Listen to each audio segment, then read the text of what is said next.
pumasok. Tanggala. Dito. Kaya pinupush na tayo. Aray, pre! Ah, bad trip. Nice G. Out muna. Nakakapa. Oh my, talo. Hindi pa nono. Talo, nice G pa, nice G. Talo na naman. Nice G par. Nice G. Gabing-gabi na pala. Tutulog na ako.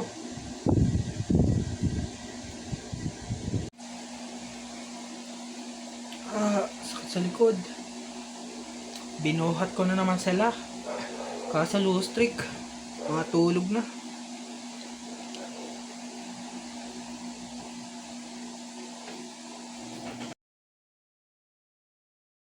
Wow! Naay nasulog! Wow! Yut! Yung streak pala namin.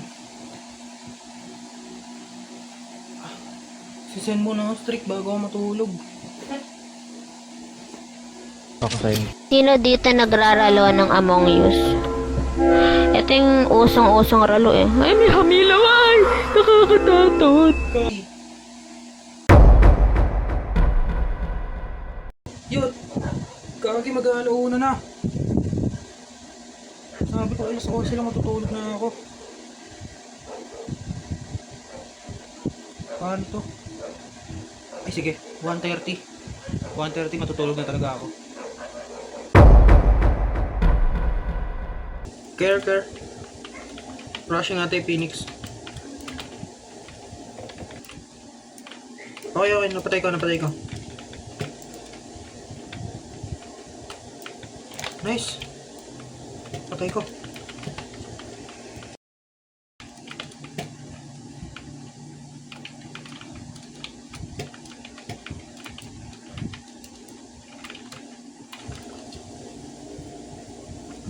Sorry sa akin. Talo na naman. Ayoko na. Shit, squatter na pala. Maliwanag sa labas. Mag-aalasin ko na. Tutulog na ako. Shutdown ko ni PC ko.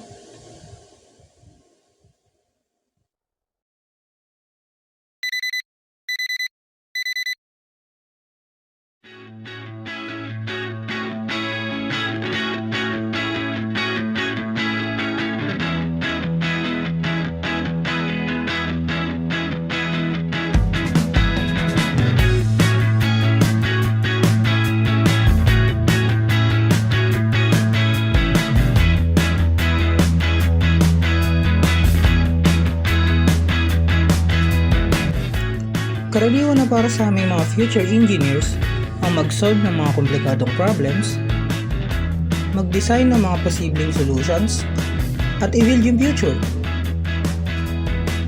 Pero kung minsan, yung pinakamahirap i-solve na problem is hindi natin nakikita sa kahit anumang textbook. Ito ay kung paano tayo magna-navigate sa loob ng digital world, lalong-lalo na sa social media, habang binabalanse yung day-to-day life ng isang engineering student na nabubuhay in IT era.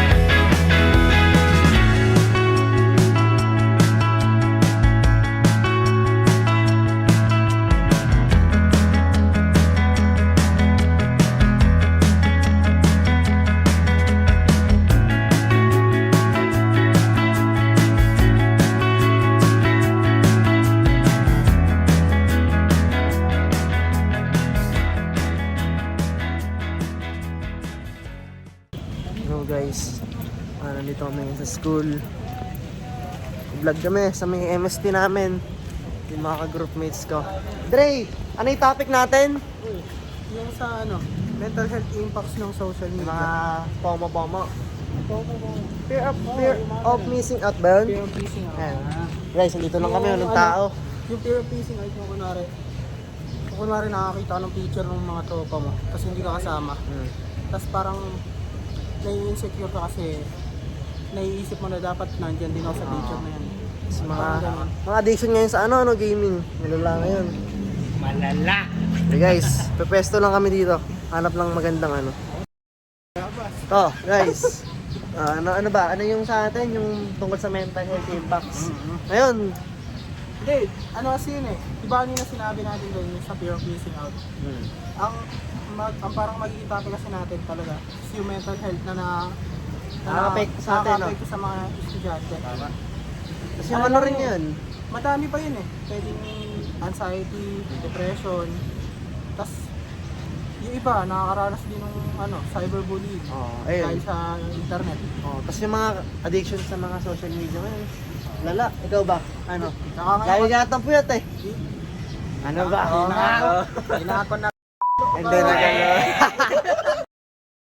Ito guys. Kapayapa ngayon. Nasa ngayon. Ano study area. Ayun, daming halaman dito. Yung mga ka-groups ko. Uy! Dre, ginagawa mo dyan? Uy! Ano pala? Nagpe-pray lang ako. Pre ka, bilang computer engineering, ano masusolusyon mo sa mga mental health problems, ganun. Tapos mga POM, ayan. Ay, mga nagdodonate ng internet. Hindi, sa akin kasi kapag nakakaramdam ako ng urge na gumamit ng internet, isa lang yung pinagkakatiwalaan ko. Alin? Siyempre si God. Si God, yes! Kaya nakita mo dito, nagpe-pray ako kasi. Kaya tutokso na naman ako gumamit ng internet. Ayan. Pero kung computer engineering na tayo, nakapakapasay sa pag-aaral. Ano yung mabibigay mo solusyon? Para malis yung paggamit mo. Siguro since computer engineering naman tayo, tapos may basic knowledge naman tayo sa mga coding, pinakamaganda siguro dun is gumawa tayo ng app na makakatulong para ma-maintain o mas stable yung mental health ng mga gumagamit ng app na. Nakatulong sa atin. Kaya pare, suggest na? Siguro magdamo, gano'n. Ayun, magdamo tayo. Lumabas. Lumabas. Tama. Kasi para makatulong rin sa kalikasan. Wala, madumi na yung kalikasan. Magdamo minsan. Pag may problema din ako, nagdadamo lang. Dadamo ka din, di ba? Pwede rin siguro yung sinabi niya yung gagawa na app. Ayun Halimbawa, ikaw may anak ka. Yung cellphone ng anak mo, i-installan mo siya ng app na, halimbawa, yung oras na, alas 10 na. Stop na siya mag Baga may limit lang tayo sa time para pag-gamit. makontrol mo yung paggamit ng gadget. Para hindi masyadong ma-addict yung mga natin. Yan guys. Tama. Guys, nasa school kami ngayon. Sir Ryan, pwede po magtanong? As a computer engineering po, ano yung tanong doon? At sa amin, kanina po sinagot namin as computer engineering, paano po masolusyonan yung mga mental health problems po na nadudulot ng internet? Sa inyo naman po as a teacher po, paano nyo po nalalabanan yung mga ganun po? Paano ko nalalabanan yung Mga mental health problems po na pwedeng madulot ng Mga internet po. ng internet? Sa akin sa totoo lang, yung mental health kasi, lalo na kapag pag may internet tayo, nakaka-refresh ng utak. Siyempre, nagagawa natin yung mga gusto natin, nakapanood tayo ng mga YouTube, ganyan, unli Facebook, unli YouTube, Ang libang sir, no? unli libang, yes. Opo, So, ibang Nakakalibang. ano ba yan? From para saan ba yan? Sa MST vlog po namin, sir. Kay Ma'am Ayun. JC. Basta yun, pag sa internet talaga, malaking tulong sa atin dahil bawas pa-load. Ayan, Ganyan. panood. Ano naman sir, may wifi po. No? Sige po sir, thank you po. Thank you po, sir. Ayun po, na-ask po namin yung teacher namin, Sir Sa Ryan. diba nina, sa amin, ang naging parang mga masama yung naging epekto. Yung sinabi ni sir, parang mabuting dulot. Paggamit ng internet, hindi na good way. Tama. Dami rin kasi talagang magandang dulot yung internet para sa atin. Hindi naman laging negative, no? Hindi naman ginawa yung vlog na to para i-discuss lang yung mga masama epekto. Sabihin yung Parang mga sa both mabubuti. sides tayo nagkaano. Guys, lakad-lakad lang muna kami.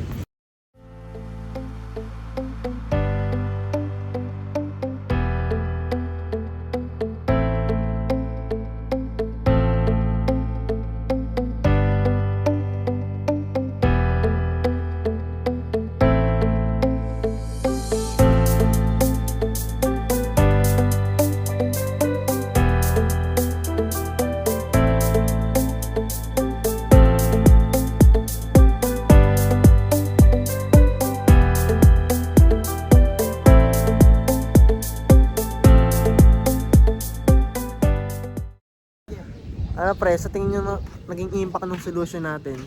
Marami talagang mga naging magandang impact yung mga solution. Uy! Ginagawa Hindi, kaya pala nakawala ka eh. Di ako nagnanakaw. Hindi ka ba Hindi ka ba nagnanakaw? Ano?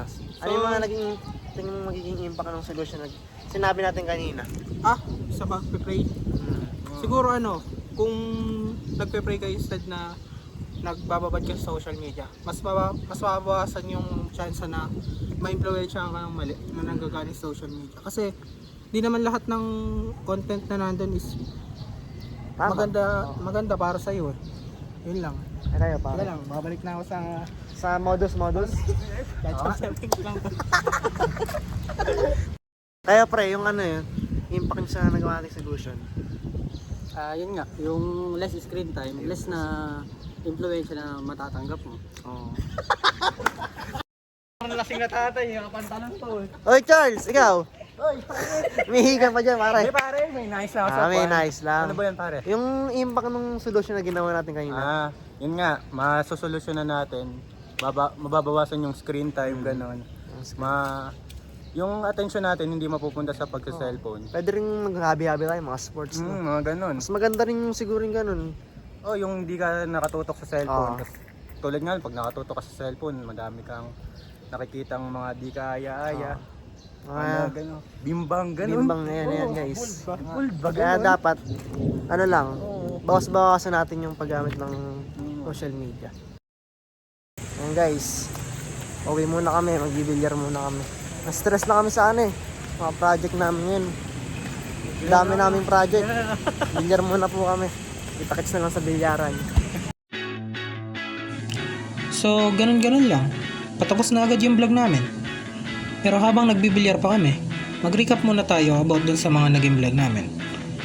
So, dinidiscuss sa vlog namin yung mga posibleng maging negative effects ng internet o ng social media sa mental health natin.